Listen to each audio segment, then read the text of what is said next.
Hello guys, welcome in the class of Deepak sir. और आज मैं आपके लिए लेके आया हूँ एक ऐसा लेक्चर जिसमें आपका चैप्टर 1 पूरा कंप्लीट हो जाएगा। ठीक है, आप यही चाहते हैं ना कि आप पूरे चैप्टर को कुछ मिनटों में खत्म कर लें। ठीक है, तो वही सारी बातें मुझे पता चल गई आपके मन में क्या चल रहा है, तो आपके लिए वही लेके आया हूँ। ठीक है, चलिए। तो इलेक्ट्रिक चार्जर ने फील्ड के अंदर फर्स्ट टॉपिक जहाँ से इसका जन्म होता है ना, ठीक है, देखिए फर्स्ट और सेकंड चैप्टर जो है वो यूनिट कौन सी है, इलेक्ट्रोस्टैटिक्स, राइट। और इलेक्ट्रोस्टैटिक पूरी मूवी का हीरो कौन है, charge, right.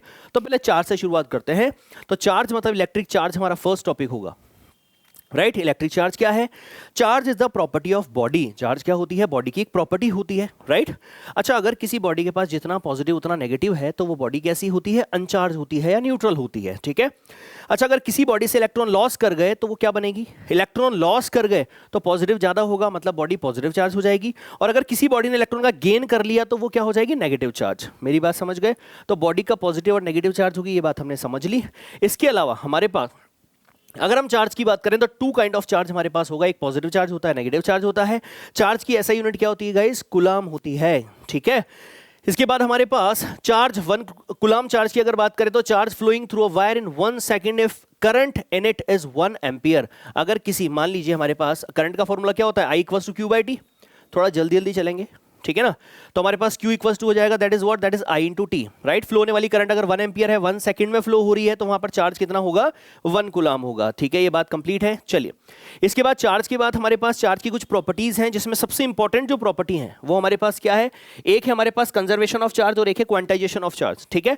Conservation of charge क्या बोलता है भैया, चार्ज हमेशा कंजर्व होता है बिफोर और आफ्टर। जितना चार्ज पहले सिस्टम का, ठीक है, आइसोलेटेड सिस्टम का, उतना ही सिस्टम का बाद में भी होगा, ठीक है। तो ये हमारे पास क्या होता है, कंजर्वेशन ऑफ चार्ज। इसके बाद आते हैं क्वांटाइजेशन ऑफ चार्ज, जहां से क्वेश्चन बन सकता है भैया, ध्यान रखना, यहां से शुरुआत होती है आपके क्वेश्चंस की, न्यूमेरिकल की। तो क्वांटाइजेशन ऑफ चार्ज हमें क्या बोलता है कि Q = होता है क्या, that is plus minus any, right. Plus minus any में एन क्या होते हैं, एन होते हैं नंबर ऑफ इलेक्ट्रॉन्स। एन क्या होते हैं गाइस, एन होते हैं नंबर ऑफ इलेक्ट्रॉन्स, ठीक है। अच्छा, ई क्या है, ई हमारे पास होता है बेस चार्ज। बेस चार्ज किसका चार्ज, एक इलेक्ट्रॉन का चार्ज। एक इलेक्ट्रॉन पे चार्ज कितना होता है, 1.6 × 10⁻⁻19 कूलाम। बात क्लियर, राइट। इलेक्ट्रॉन पे चार्ज कितना होता है आपको पता है। अगर हमारे पास ये दिया है हमें कि इतने इलेक्ट्रॉन लॉस कर गए और बताइए बॉडी पर चार्ज कितना होगा, तो जो लॉस करेगी वो पॉजिटिव बनेगी, तो plus Ne। Number of electron हमारे पास है, सीधा उसको E से मल्टीप्लाई कर दो, क्या निकल जाएगा, बॉडी पर चार्ज निकल जाएगा। क्या आपको याद रहेगा? याद रहेगा क्या? अरे भैया रखना पड़ेगा। अगर आपको एग्जाम में बहुत अच्छा करना है तो डेफिनेटली आपको याद रखना पड़ेगा, ठीक है। चलिए, तो फर्स्ट जहां से हमारे पास न्यूमेरिकल की शुरुआत होती है वो टॉपिक ये है, ठीक है। चलिए, quantization of charge, that is Q = ±Ne। इसके बाद हम बात करते हैं कहां, इसके बाद आते हैं हम कूलाम्स लॉ पर। कहां आएंगे guys, coulombs law. Coulombs law में क्या बोलता है कि दो चार्ज अगर हमारे पास है, Q1 और Q2, उनके बीच का डिस्टेंस अगर R है तो दोनों के बीच में एक फोर्स लगेगा। अगर सेम चार्ज है तो रिपेल करेंगे, अपोजिट चार्ज है तो अट्रैक्ट करेंगे। डन। प्लस माइनस है तो अट्रैक्ट होगा, प्लस प्लस या माइनस माइनस होगा तो रिपेल होगा, ठीक है। ये किसने बोला, ये कूलाम साइंटिस्ट ने बोला, और उसके बेसिस पर दिया गया coulombs law. Okay, so according to him the force between the two charges is proportional to the multiplication of charges and inversely proportional to the square of distance, right। बात समझे? देखिए फटाफट। तो हमारे पास दो चार्ज अगर है, हमारे पास ये Q1 है और ये Q2 है। दो चार्ज के बीच में फोर्स कितना है, F = K(Q1Q2)/r², ओके। अच्छा, अगर हमारे पास वैक्यूम में हम बात कर रहे हैं तो क्या हो जाएगा, वैक्यूम में हमारे पास दैट इज K = कितना होगा, 1/4πε0 Q1Q2/r², राइट। एप्सिलॉन नॉट क्या होता है, permittivity of vacuum, free space, permittivity, ठीक है, राइट। देखिए पूरा डिटेल में अभी मैं नहीं बताऊंगा क्योंकि हमारा आपको क्विक रिवीजन करना है, तो इसलिए मैं जल्दी जल्दी चलने वाला हूं, ठीक है। तो वैक्यूम में फोर्स ये है। अच्छा, अगर हम मीडियम में चले जाएंगे तो फोर्स कितना हो जाएगा, 1/4πε0 के साथ क्या आ जाएगा, εr Q1Q2/r²। मतलब अगर हम ध्यान से देखें तो हमारे पास Fm = अच्छा, ये पूरा Fv है क्या, क्या ये पूरा Fv है क्या? और अगर ये पूरा Fv है तो हमारे पास कितना आ गया, εr। ये हमारे पास एक रिलेशन बन गया इंपॉर्टेंट, ठीक है, कि मीडियम में जो फोर्स होता है वो क्या होता है, दैट इज Fv/εr। एप्सिलॉन क्या होता है डियर, εr होता है डाइलेक्ट्रिक कांस्टेंट या रिलेटिव परमिटिविटी, जो आपको क्वेश्चन में दी जाएगी। डन। ये बात कंप्लीट, कूलाम्स लॉ की बात कंप्लीट है, राइट। फोर्स की ऐसा यूनिट क्या होती है, न्यूटन। यहां तक बात कंप्लीट। अच्छा, इसके बाद K मैंने अभी आपको बता दिया। K में अगर हम 1/4 पाई एप्सिलॉन नॉट की बात करें, देखिए क्वेश्चन में अभी जब नहीं दिया जाता है कि कहाँ है दो चार्ज कहाँ है, तो हमेशा वैक्यूम मानना है। और वैक्यूम जब आप मानेंगे तो आप फॉर्मूला लगाएंगे k q1 q2 upon R square.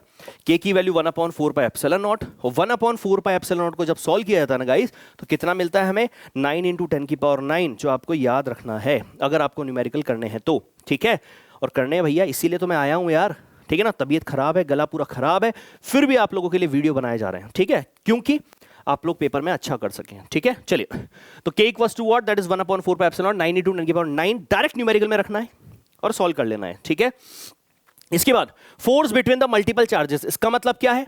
इसका मतलब यह है कि अगर हमारे पास मान लीजिए एक चार्ज है, उस पर उसके अलावा उसके आसपास यहां पर Q2 है, Q3 है, Q4 है, Q6 है, अब सबके थ्रू हमें इस पर नेट फोर्स निकालना है। तो नेट फोर्स क्या हो जाएगा इस पर, इसकी वजह से कितना, मान लीजिए F1 vector plus F2 vector plus F3 vector plus F4 vector, इसी तरह से आपको सबको क्या कर देना है, वेक्टर सम कर देना है, तो आपके पास नेट फोर्स आ जाएगा। ठीक है, यही यहां पर लिखा हुआ है। ठीक है डियर, बात क्लियर?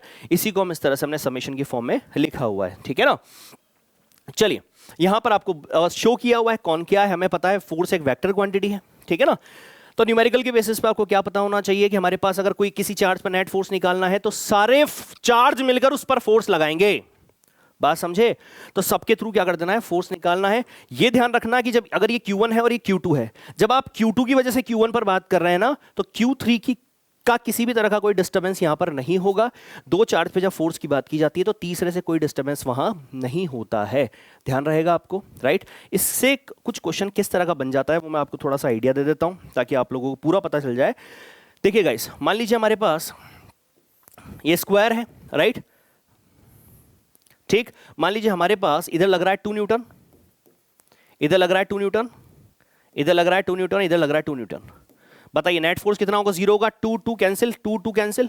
बात समझे? अच्छा, यहां पर क्या है, मान लीजिए हमारे पास चार्जेस रखे हुए हैं, तो मैं इसी का कूलम्ब्स लॉ का क्वेश्चन बता रहा हूं आपको। मान लीजिए प्लस क्यू है, ये हमारे पास प्लस क्यू है, ये हमारे पास प्लस क्यू है, और ये प्लस क्यू है, और एक सेंटर में रखा हुआ है कैपिटल क्यू चार्ज। राइट, ठीक है, ठीक। हमें क्या करना है, इस कैपिटल क्यू पर नेट फोर्स निकालना है। क्या निकालना है? कैपिटल क्यू पर नेट फोर्स। बताइए, ये जिस पर फाइंड करते हैं वही अट्रैक्ट या रिपेल होगा। इस पर फाइंड कर रहे हैं ना, एफ नेट, कहां फाइंड करना है? ऑन क्यू फाइंड करना है। ठीक है, जिस पर नेट फोर्स फाइंड करना होता है वही अट्रैक्ट या रिपेल होगा। इसका मतलब क्यू पर जब नेट फाइंड करना है तो सर केवल यही अट्रैक्ट या रिपेल होने वाला है। तो मान लीजिए इसकी वजह से किया इधर जाएगा, अरे क्या इसकी वजह से इधर जाएगा? राइट, अच्छा, इसकी वजह से इधर जाएगा, इसकी वजह से इधर जाएगा, और इसकी वजह से इधर जाएगा। डन। ध्यान से देखिए, इसके बीच का फोर्स कितना होगा? k q1 q2 bye R square. q1 q2 दोनों सेम है, डिस्टेंस सेम है, तो जो इसकी वजह से आएगा वही इसकी वजह से आएगा। क्या? बिल्कुल सर, इसका f हो तो इसका भी f होगा, क्योंकि वैल्यू सेम है सर। इसका f है तो इसका भी f है। तो हमने क्या किया, हमने f नेट कैसे निकाला? f नेट इसकी वजह से f1 वेक्टर, ठीक है, plus f2 vector plus f3 vector plus F4 vector, ये लीजिए। ठीक है, सारे की वजह से फोर्स लिखा, वेक्टर सम लिखा, और नेट फोर्स हमारे पास कितना मिलेगा? डायरेक्शन के साथ लिखेंगे तो इसकी डायरेक्शन अगर इधर है तो इसकी डायरेक्शन इधर आएगी, तो नेट फोर्स कितना मिलेगा भैया? हमें 0 मिलेगा। ठीक है, मैंने आपको तरीका दिया है, इस तरह से आप सॉल्व कर सकते हैं। अच्छा, 0 नहीं होता तो क्या होता? फिर वहां वेक्टर मेथड लगता। वेक्टर मेथड लगने के लिए क्या पता होना चाहिए आपको कि अगर दो, मान लीजिए हमारे पास फोर्स लग रहे हैं, मान लीजिए हमने सॉल्व किया और आया ऐसे 2 न्यूटन और 2 न्यूटन, दोनों के बीच में एंगल आया 60 डिग्री। ठीक है, तो यहां पर नेट फोर्स निकालने का तरीका क्या होता है? वही रिजल्टेंट वेक्टर वाला। R इक्वल्स टू क्या होगा? रिजल्टेंट इनका कहीं यहां होगा, that is under root of a square plus b square plus 2ab cos theta. ठीक है, दिस इज द फॉर्मूला। इसके अलावा हमारे पास अल्फा डायरेक्शन कैसे निकलेगी? That is a square plus b square plus 2ab cos theta. Direction कैसे निकलेगी? Alpha equals to tan inverse, जिसके साथ आप अल्फा लेते हो उसको p मान लो, दूसरे वाले को q मान लो, तो that is q sin theta upon p plus q cos theta, ये लीजिए। ठीक है, इसे आपने क्या कर लिया, इसका रिजल्टेंट और डायरेक्शन दोनों निकाल ली। ठीक है, एक बात और आपको बताता हूं, अगर दो वेक्टर हैं जिनका मैग्नीट्यूड सेम है तो आप डायरेक्ट रिजल्टेंट का मैग्नीट्यूड निकाल सकते हैं किससे? 2a cos थीटा बाय 2 से।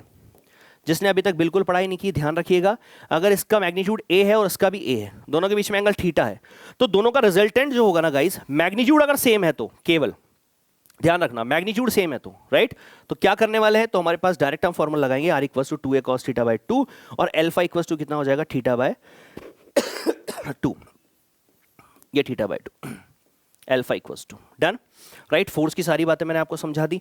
चलिए, तो फोर्स की बात हो गई, इसके बाद किस पे आएंगे, अब हम आएंगे इलेक्ट्रिक फील्ड पे। इलेक्ट्रिक फील्ड पे पहुंचने से पहले हम पहुंचेंगे इलेक्ट्रिक फील्ड लाइंस पर। तो ये हमारा कंप्लीट हो गया। सबसे पहले हमने लिया दिस नंबर 1, राइट, उसके बाद हमने this number 2, this number 3, this number 4, this number 5, right. अब हम कहां चलेंगे गाइस, हम चलेंगे नंबर 6 पर। 6 नंबर किसको दे रहे हैं, इसको दे रहे हैं, ठीक है, मतलब दिस। तो 6 नंबर वाले पॉइंट में क्या है, इलेक्ट्रिक फील्ड लाइंस के बारे में बोला गया है। इलेक्ट्रिक फील्ड लाइंस क्या होती हैं, जो इलेक्ट्रिक फील्ड को रिप्रेजेंट करती हैं। हमें पता है किसी भी क्यू चार्ज के लिए आसपास इलेक्ट्रिक फील्ड होता है। अगर पॉजिटिव चार्ज होता है उससे इलेक्ट्रिक फील्ड लाइंस बाहर होती हैं, और नेगेटिव चार्ज के लिए इलेक्ट्रिक फील्ड लाइंस इनसाइड होती हैं। डन, ये बात समझ में आ गई। तो हमेशा ध्यान रखिएगा, पॉजिटिव के लिए हमेशा होती कैसी है, मान लीजिए मेरे पास चार्ज रखा हुआ है, तो क्या उसके लिए अगर हम बात करें तो हमेशा परपेंडिकुलर होगी। अगर मैं यहाँ पे कंडक्टर ले लूँ एक, ठीक है, और उस कंडक्टर पे चार्ज अगर मैं रख दूँ, तो बताइए हमेशा चार्ज से जो फील्ड लाइन निकलेगी क्या वो उसकी हमेशा परपेंडिकुलर होगी? बिल्कुल, तो हमारे पास हमेशा परपेंडिकुलर होगी। इसके अलावा हमेशा जो इलेक्ट्रिक फील्ड लाइंस होती है कहां से ओरिजिन होती है गाइस, पॉजिटिव चार्ज से।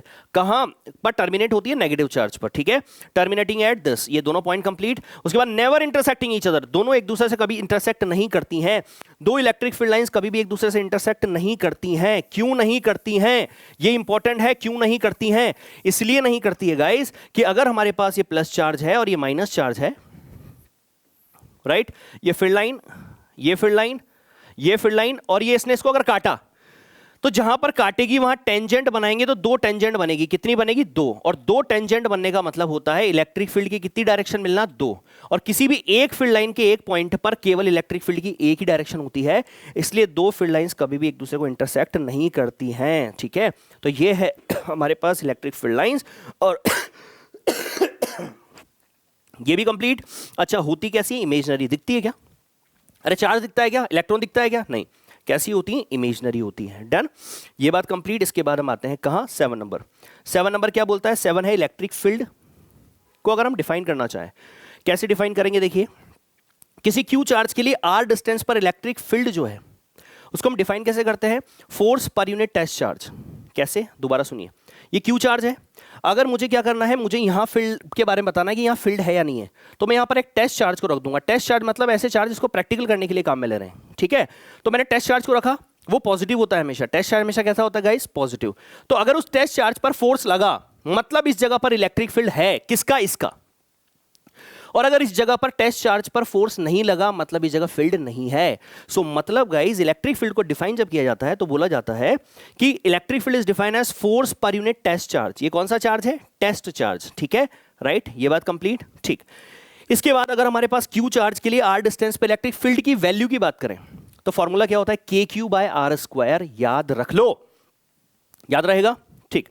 तो किसी क्यू चार्ज के लिए आर डिस्टेंस पे इलेक्ट्रिक फील्ड कितना होगा, K Q by R square, ठीक है, डन। यूनिट क्या हो जाएगी इलेक्ट्रिक फील्ड की, क्योंकि इलेक्ट्रिक फील्ड होता है force per unit test charge, मतलब फोर्स अपॉन चार्ज, मतलब न्यूटन पर कूलम, ठीक। इसके बाद हमारे पास वही बात जो हमने फोर्स में की थी कि अगर हमारे पास किसी पॉइंट पर, मान लीजिए पी पॉइंट है, यहां पर Q1 रखा हुआ है, Q2 रखा हुआ है, Q3, Q4, बहुत सारे चार्जेस रखे हुए हैं, इस जगह पर नेट इलेक्ट्रिक फील्ड निकालना है तो क्या होगा। अच्छा, एक ही चार्ज है तो क्या होगा, K Q by R square, के क्यू बाय आर स्क्वायर। अगर बहुत सारे होंगे तो क्या होगा, क्या होगा, पहले इसकी वजह से K Q by R square direction लगा दो, प्लस इसकी वजह से K Q by R square with direction, plus K Q by R square with direction, और फिर सॉल्व कर लो, नेट निकाल लो, वो आपका आंसर हो जाएगा। मेरी बात कंप्लीट, वही चीजें यहां पर आपको लिखी हुई है। तो आपके पास अब एक ही नहीं, कितने भी चार्ज हो, करना क्या है आपको, सिंपली सबका वेक्टर सम कर देना है और क्या निकाल लेना, इलेक्ट्रिक फील्ड कैलकुलेट कर लेना है, ठीक है, डन। ये इलेक्ट्रिक फील्ड का कॉन्सेप्ट कंप्लीट है, राइट। किसी क्यू चार्ज के लिए आर डिस्टेंस पे इलेक्ट्रिक फील्ड कितना होता है, K Q by R square. चलिए, इसके बाद आते हैं हम 8th नंबर के टॉपिक पे। 8th हमारा टॉपिक क्या है, इलेक्ट्रिक डाइपोल। इलेक्ट्रिक डाइपोल क्या होता है भाई, किसी भी जगह पर ऐसा system, the arrangement of two charges, दो चार्ज का ऐसा अरेंजमेंट, मान लीजिए एक प्लस चार्ज है एक माइनस चार्ज है, और दोनों के बीच का सेपरेशन कम है, स्मॉल है, दैट इज 2a मान लिया हमने। कितना मान लिया हमने, 2a, ठीक है। तो यहां पर डाइपोल क्या है, तो dipole is the arrangement of two charges, right, which have the same magnitude, magnitude same मतलब, और नेचर अपोजिट, मतलब अगर ये +2 कूलाम है तो ये -2 कूलाम है। बात समझ पा रहे हैं, दोबारा सुनिए, dipole is the arrangement of two charges which are equal in magnitude and opposite in nature. अगर हमारे पास एक प्लस है तो दूसरा क्या होगा, अगर हमारे पास एक प्लस चार्ज है तो दूसरा क्या होगा, माइनस चार्ज होगा, राइट।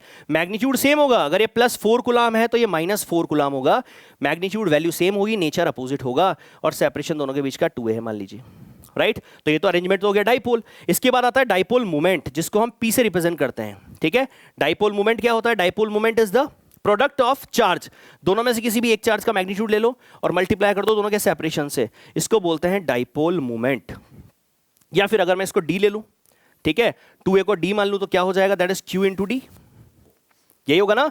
तो dipole moment is what, that magnitude of any charge multiply with what, the separation between the charges, ठीक है। तो ये क्या बन जाएगा, डाइपोल मोमेंट बन जाएगा। डाइपोल मोमेंट के बाद हमारे पास क्या टॉपिक है, किसी भी डाइपोल के लिए मान लीजिए ये प्लस चार्ज है,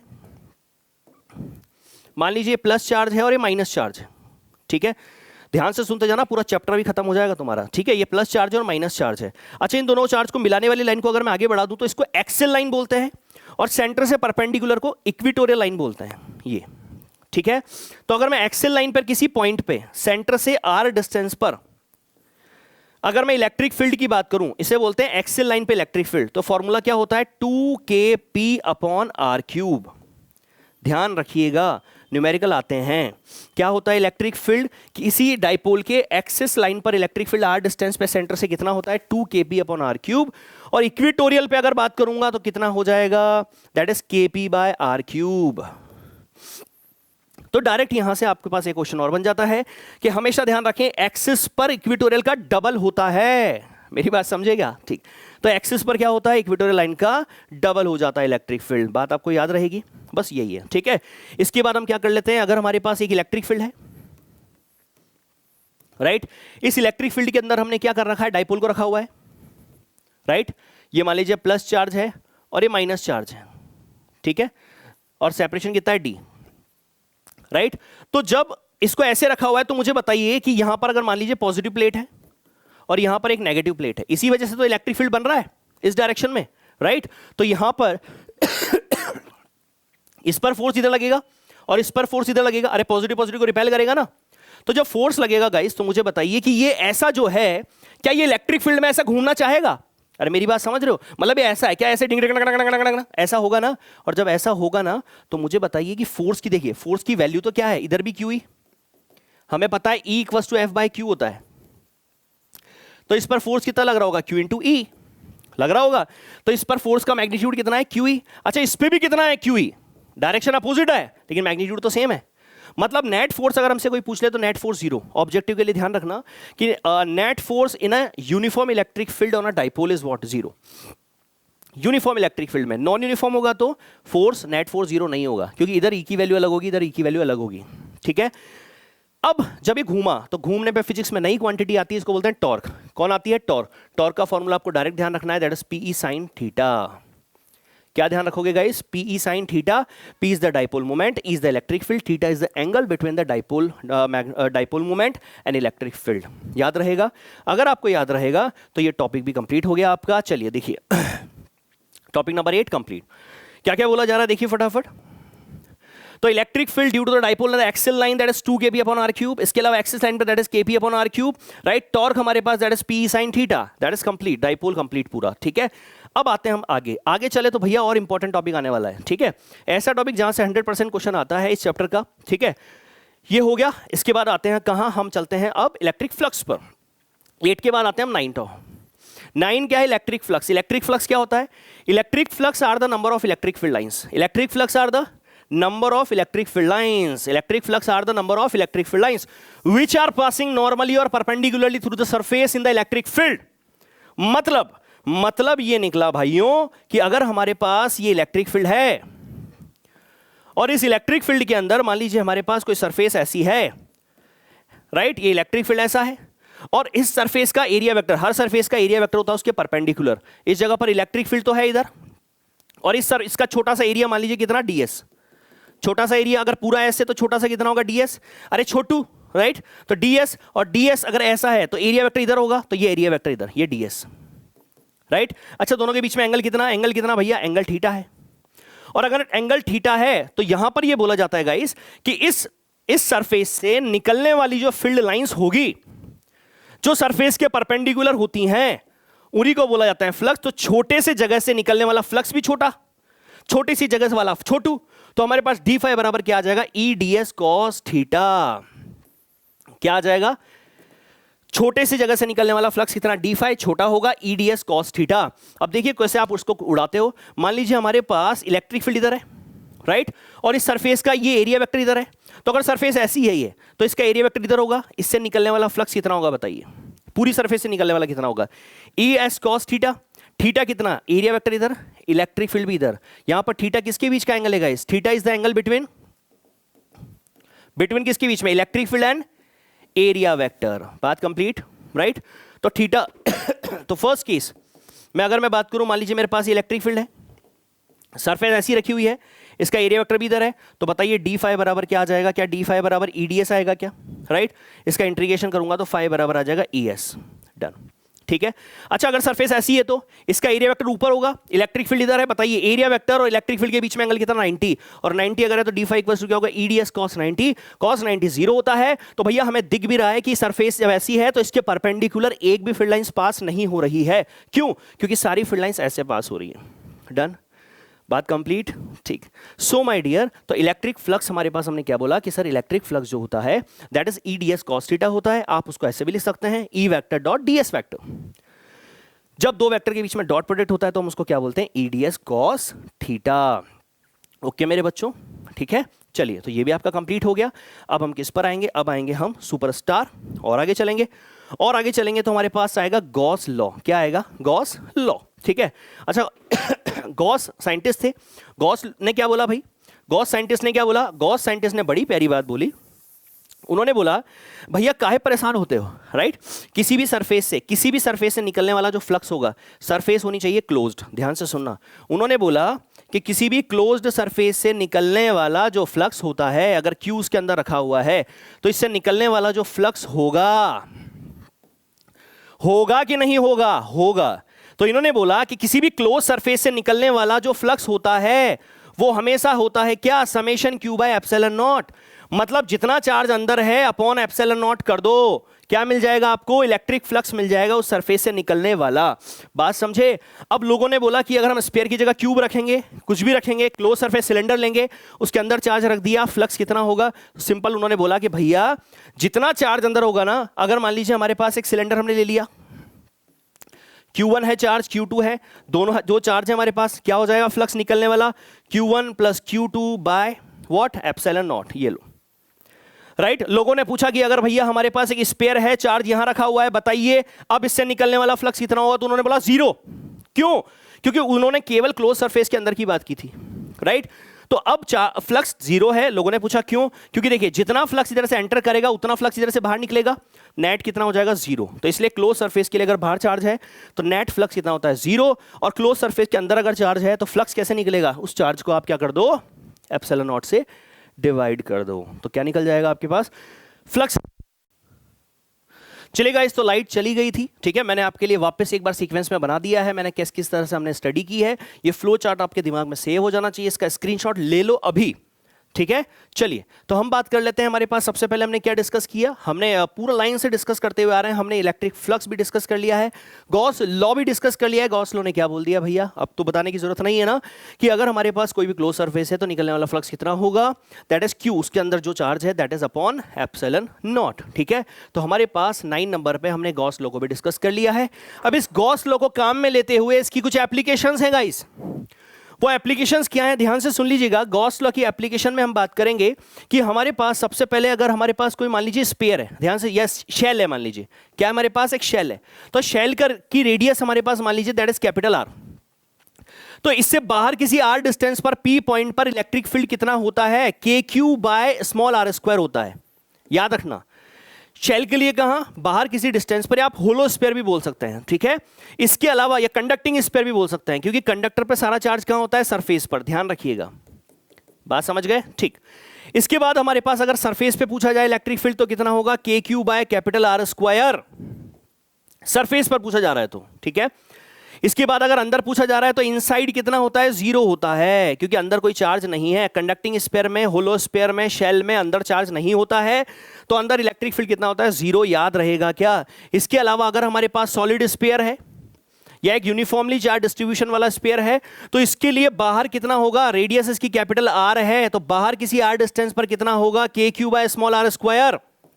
सरफेस पर कितना होगा, K Q by capital R square. और इनसाइड जो होगा वो अलग होगा, दोनों सेम है, ध्यान से देखिए, सरफेस पे और बाहर दोनों में सेम है। अंदर इसमें चार्ज नहीं था, इसमें चार्ज है, तो अंदर जो इलेक्ट्रिक फील्ड होगा किसी स्मॉल आर डिस्टेंस पर, वो कितना होगा, वो होगा K Q small R upon capital R cube. ये है इलेक्ट्रिक फील्ड कहां, इनसाइड द सॉलिड स्फीयर। अगर हम इसका रिलेशन देखें तो ध्यान से देखिए, बाहर जो है वो कैसा है, 1 upon R square, right. Surface पे भी कांस्टेंट है, और अंदर अगर हम देखें तो ई कैसा है, प्रोपोर्शनल टू आर। मतलब इसका ग्राफ अगर हम बना देना गाइस, तो क्या होगा, अगर ये हमारे पास small R equals to capital R है, यहां पर ये आर के बीच में बना हुआ ये इलेक्ट्रिक फील्ड है, तो जब हम सेंटर से आर तक पहुंचेंगे तब तक तो स्ट्रेट लाइन ग्राफ है, उसके बाद क्या हो जाएगा, ये डिक्रीज हो जाएगा। समझे? ये इसका हमने ग्राफ भी बना लिया, इंपॉर्टेंट है, ध्यान रखना, रखोगे? चलिए, तो ये हो गया हमारे पास शेल और यूनिफॉर्मली डिस्ट्रीब्यूशन वाला स्फीयर, ठीक है, सॉलिड स्फीयर आप बोल सकते हो। तो इसकी वजह से इलेक्ट्रिक फील्ड हमने कैलकुलेट कर लिया। मतलब हमारे पास कौन सा टॉपिक हमने कंप्लीट किया है, 10 नंबर पर। 10 नंबर पर हमने ये कंप्लीट कर लिया भैया, ध्यान से देखिए, electric field due to a uniformly charge sphere, ठीक है। उसके अलावा शेल के लिए बताइए, शेल के लिए कितना है, शेल के लिए ये रहा, ये हमारे पास है 11 नंबर पे, ठीक है, ये हमने कर लिया, राइट। अब कौन बचा, अब हमारे पास 2 चीजें, 3 चीजें बची, कौन कौन, एक है हमारे पास electric field due to a infinite length conductor. ध्यान से सुन लीजिए, electric field due to a infinite length conductor. अगर हमारे पास एक इनफाइनाइट लेंथ का कंडक्टर है जिसको हमने चार्ज दिया हुआ है Q, तो इससे r डिस्टेंस पर इलेक्ट्रिक फील्ड कितना होगा, that is K what, that is Kp lambda, right, that is Kp lambda, या that is 2 Kp by r cube, that is 2 K lambda by r, sorry guys, that is 2 K lambda by r, ठीक है। कितना होगा, that is E equals to 2 K lambda by r। मेरी बात complete, ठीक है, याद रहेगा आपको। अच्छा, 2 Kp बाय r क्यूब क्या था, 2 Kp बाय r क्यूब क्या था, कि एक्सेल लाइन पे इलेक्ट्रिक फील्ड था क्या, बिल्कुल। यहां पर लैम्डा क्या है डियर, लैम्डा है हमारे पास लीनियर चार्ज डेंसिटी। किसी भी वायर को जब चार्ज दिया जाता है तो चार्ज 3 तरह से डिस्ट्रीब्यूट होता है, लेंथ में, सरफेस में, या वॉल्यूम में। जब वायर में डिस्ट्रीब्यूट होता है तो वहां आती है linear charge density lambda, surface में होता है तो वहां आती है कौन, सिग्मा, सरफेस चार्ज डेंसिटी, और जब वॉल्यूम की बात होती है वहां आता है रो। समझ गए मेरी बात? तो हमारे पास ये लैम्डा क्या है, लीनियर चार्ज डेंसिटी, आर क्या है, वो डिस्टेंस जहां फाइंड करना है, के आप जानते हो, कूलम्ब्स कांस्टेंट, तो आप इसको रखोगे तो आपका आंसर आपको मिल जाएगा। ये किसके लिए, इनफाइनाइट लेंथ कंडक्टर के लिए, ठीक है, राइट। ये हमारा हो गया। चलिए, तो इनफाइनाइट लेंथ कंडक्टर के लिए ये रहा, कितना, that is 2 K lambda upon R, ठीक है, 2 K लैम्डा अपॉन आर। इसको हम थोड़ा सा सॉल्व करें ना तो यही बनेगा। देखिए यहां पर क्या लिखा हुआ है, यहां पर लिखा हुआ है E equals to that is lambda upon 2 pi epsilon naught R लिखा हुआ है। अगर मैं इसको 2 से मल्टीप्लाई डिवाइड कर दूं तो क्या बनेगा, देखिए 2 लैम्डा, नीचे ये 2 है तो 2 इंटू 2 4 होगा, तो 4 pi epsilon naught into R हो जाएगा। ये हमारे पास 1/4 K होता है, तो आ जाएगा 2 K लैम्डा अपॉन आर। ये लीजिए, ये हमारे पास इलेक्ट्रिक फील्ड मिल गया, डन। ये बात ऐसे लिखी हुई है, कोई दिक्कत तो नहीं है, परेशान नहीं हो। चलिए, इसके बाद लास्ट टॉपिक जो हमारे पास है वो बचता है क्या, एक बचता है हमारे पास due to charge conducting plate, और एक बचता है हमारे पास प्लेन शीट, ठीक है। प्लेट के लिए जब हम बात करेंगे तो क्या बात करेंगे भाई, देखिए प्लेन, प्लेट और शीट, ठीक है। देखिए जब प्लेट की बात करेंगे